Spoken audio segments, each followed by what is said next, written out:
যাচ্ছি যাচ্ছি ঠিক আছে, চিন্তা করে না। রাখো ফোনটা রাখো। দেখুন তারে এসে বলছে ছেলে ছেলে পূজা করতে এসেছি, তারে ঘর না গেলে ছেলে আমার ভোগে কাটবে। ঠিক আছে তাই খেয়ে আসো, রাখছি। তাকে বাই বাই। এলো শুনলি দেখো ঠাকুর বলছে পূজা করে নিয়ে আর আসছে এখন। কত ঠিক আছে আসুক তবে। বলি হ্যাঁ দিদি আপনাকে কোথায় পূজা করতে কি সুতো আনেছি? এলো কারো কাছে বলিস না, আমি তো কাঁথা দিতে সুতো নিয়ে এসেছি। বলি হ্যাঁ দিদি তোর একটু কি বুঝেছো দেখা দেবি? হ্যাঁ তুই কি জানিস না যদি কোথায় পূজা করতে গেলে লাল রঙের সুতা লাগে? জানি তো জানি, সবাই জানি। লাল রঙের সুতাটাও কিনে রেখেছিলি ঘরে। তো জানিস তো কোন সময় মোটর পাইয়ে আমার মরতে ওটা কমর তৈরি করে নিয়েছে। এলো তোর মরতে কত অসহায় হে। আগে দিদি আর বলি যে কি কি ফল নিয়ে এসেছি? এলো আর বলিস না, আমি না দুটা বিরাটি আর দুটা বাবর নিয়ে এসেছি। বলি হ্যাঁ দিদি তুই কি জানিস না রবি? হ্যাঁ দেবী কোথায় পূজা করতে গেলে 13 রকমের ফল লাগে। জানি না জানি, তাও জানি। আর বলছি যখন পূজা করতে এসেছিলি না তখন এই গায়ের লোক করে আমার ফল গিয়ে সব খাইয়ে দিয়েছিল। এই জন্য আমি দুটা বাবনের দুটা বিলাতে নিয়ে এসেছি। উনি ঘরে নিয়ে তরকারি করে খাবো। এ দিদি তো পচে বুদ্ধি। হ্যাঁ দেখ না এক কথা করতে জানাই, আরেকবার ফোনটা লাগানো দে। ওই তো আসছে আসছে আসছে আসে ঠাকুর জানে আসছে বাচ্চা। তবে বেলা হয়ে গেল। অরে বাবা যাচ্ছি তো। একে বুড়া মানুষ ভালো করে চলতে পারছে না। তোমাদের মতো মতো ট্যাং ট্যাং ট্যাং ট্যাং করে তোমরা চলতে পারবো? ঠিক আছে চলো চলো চলো পূজাটা করে দিই, তারপরে যাবো। কি বাবা কত তারা সেখানে করে ধরে বাবা কোন রকমে পরি ঝরে হবে ঠেকতে গেলে এখন পূজাটাকে করে দেবে।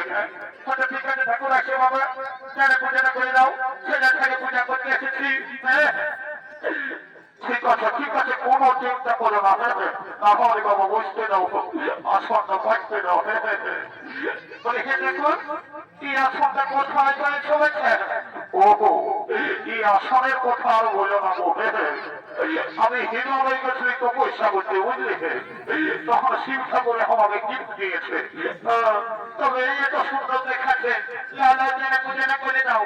ঠিক আছে শোনো, আমি যা যা বলবো সেইটা শুনে শুনে বলবে, কেমন? কথা করলে বলো। ওম পুষ্পে পুষ্পে মহাপুষ্পে বলে থাকো। আর তোমার নামটা কি বলছে গো? আমার নামটা বলছে বলছে আলোমতি। আলোমতি ঠাকুর। তবে বাচ্চা মেলাটার এলইডি লাইট গিয়ে আরো বাড়াচ্ছে মুখেছিস। আর দেখো তোমার নামটা কি বলছে গো? আমার নামটা বলতে বলছে জনপতি। জনপতি ঠাকুর শুনতেই পাচ্ছে না। তবে বাচ্চা সেই মোটর সাইকেলের ইন্ডিকেটারের পড়া দুঃখ দুঃখ জ্বলছে।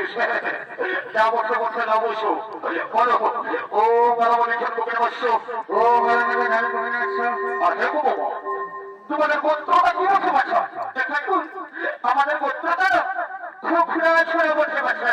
কি খুকরা ছড়ে থাকবো বলে বলি দেখো খুকরা ছড়া বন্ধ মানে ঘরে ভালোই মানুষ হবে বলে একবার কেন আমাকে করে বাড়ি দিব এখানে বলে। হ্যাঁ কত ঠিক আছে বসো পূজাটা করে নিয়ে আমি ঘর চলে যাবো, কেমন? হ্যাঁ লাভ বলো ও গণপতি ঠাকুরে বসছো। ও গণপতি ঠাকুরে বসছো। আমি কথা নেই আমি কথা নেই।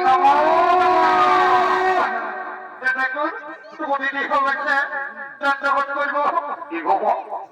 আমি যে সমুদ্র বিরোধী মহামত এখন আমি কি আশীর্বাদ দিব? তবে যাবো বসে যখন দণ্ডবোধ করলে তখন একটা আশীর্বাদ দিয়ে দেয়, কেমন? আর বছর যখন আসবে না পূজা করতে তখন বলে পক্ষে এতে জোড়া আসবে, বুঝলি? ঠাকুর বসেই আর কি করে ওইটার জন্য আছে ধরে বসা। কি বাবু আর কি আরো কে বলছে গো? দেখছো কত দণ্ডবোধ দিচ্ছে, এখন মন্দির পৌঁছেই যাবে। বলি এগো এগো কাজে ঘরের মতো বলে এগো কোথা করার মতো কি বাবা মোটা একটু রাত হয় দেখছো মুখটা তাই এমন দেখা যায় যেমন একটা ডাক্তার নিচে ঢুকে যাবো আর ও তো সিদ্ধান্ত তখন রাম হয় উঠে তোমায় আমিও পন্থা করলো